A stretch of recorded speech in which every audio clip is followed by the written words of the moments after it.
আসসালামু আলাইকুম। দেশ ও প্রবাস থেকে যারা আমার এই ভিডিওটি দেখছেন তাদেরকে অসংখ্য ধন্যবাদ। কলামের পূর্ণ শক্তি অর্জন করানোর জন্য অবশ্যই ভালোভাবে কিউরিং করতে হবে। একটি বিল্ডিংয়ে সবচেয়ে কিউরিংয়ে অবহেলিত হয় যে জিনিসটি, সেটা হচ্ছে কলাম। এর কারণ হলো, আমরা যখন বাড়ি নির্মাণ করি তখন কি হয়, কলাম ঢালাই দেওয়ার 1-2 দিন পরে মিস্ত্রি শাটারিং খুলে ফেলে। তারপর আমরা ঠিকই এইভাবে কম্বল বা থালার চট পেঁচিয়ে পানি দেয়, কিন্তু সমস্যা হলো কলাম ঢালাইয়ের 5-7 দিনের মধ্যেই বেশিরভাগ বিল্ডিংয়েই ছাদের শাটারিং শুরু করে দেয়।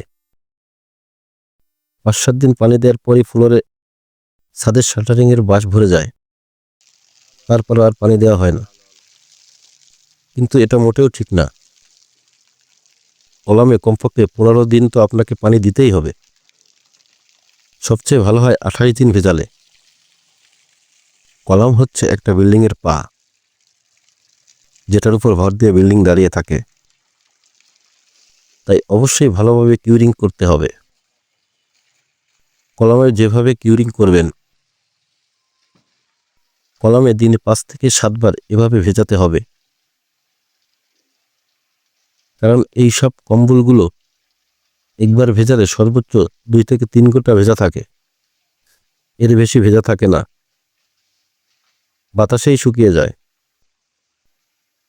তাই দিনে 5 থেকে 7 বার এভাবে ভেজাতে হবে। ভালো হয় 28 দিন পানি দিলে।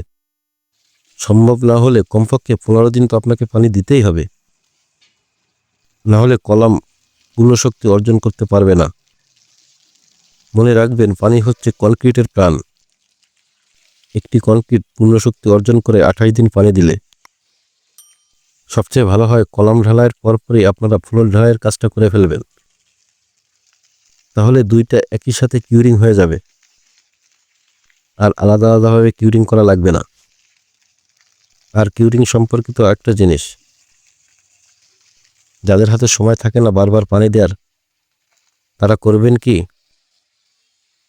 কলামে পলিথিন পেঁচিয়ে কিউরিং করবেন।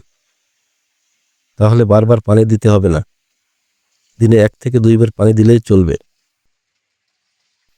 ভিডিওটি সম্পর্কে আপনার যদি কোনো মতামত থাকে তাহলে অবশ্যই কমেন্ট বক্সে জানাবেন। আর ভিডিওটি যদি আপনার একটু ভালো লাগে তাহলে একটা লাইক দিয়ে চ্যানেলটি সাবস্ক্রাইব করে দিবেন, আর পাশের বেল বাটনটি অন করে দিবেন। তাহলে পরবর্তী ভিডিওটি সবার আগে আপনিই দেখতে পারবেন। ধন্যবাদ। আসসালামু আলাইকুম।